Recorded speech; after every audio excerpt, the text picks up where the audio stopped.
Hi, this is the pitched roofing calculator with Price Doctor. I've just added it onto the page and it's loaded in with this selection of options here. I'm just going to run you through what you need to put in to get it to run as you'd expect. So what we've got, your overboarding option. So if you've got a shallow pitch, you'd use this just to stop the rain from getting in underneath the tiles, for example. You've got your roof width and your roof length, as well as your pitch. These are the biggest ones that influence how many tiles you're going to need.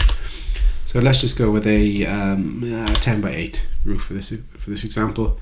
You've got your pitch at 35 degrees. We'll do 40 for this one. Your ridge length, you use that to cover off your hip ends as well. So that is allowance for ridge tiles and to cover off the hips. So let's say on this one we're going to have 15 meters of ridge. Your tile type will then make allowances for however you're doing it. We've also got a corrugated sheet option. They seem to be becoming a bit more common these days. So let's go with a slate. Flashing is how much lead work you're going to do. So perhaps if this roof is on an extension and it's joining up to the main property, you could have a good length of flashing along there.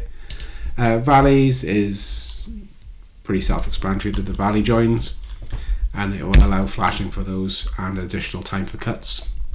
You've got your joist sizes, your joist centres, so 400, 450 and 600, and your timber options in here as well.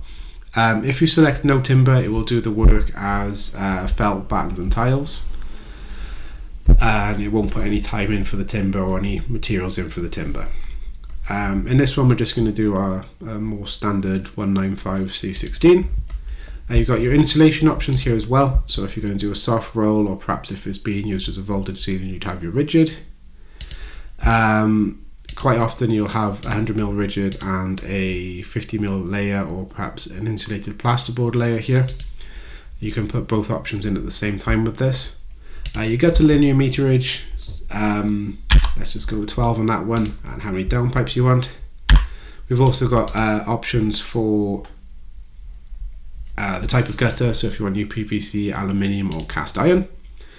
And the final option is a scaffolding. So this will, if you choose scaffolding, it will drop a calculator onto the page for the scaffolding with the dimensions pre-entered based on the roof.